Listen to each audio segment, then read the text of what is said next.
বন্ধুরা, দুপুরে খাবার খাইতে আসছি।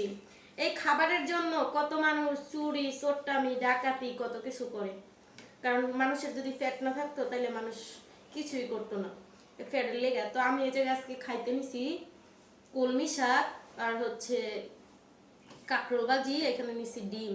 ভাই আমরা গরিব মানুষ, একটা ডিম দুইজনে খাই। তো যাই হোক, যে খাবার খাইতে বসি বেশি।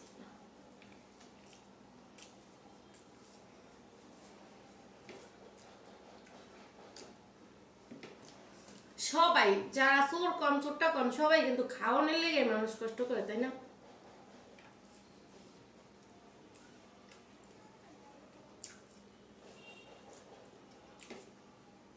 মানুষের যদি খাওয়ান না লাগতো তাহলে মানুষের জীবনও কাম করলো নইলে কুইরার মতো বিয়ে থাকলো।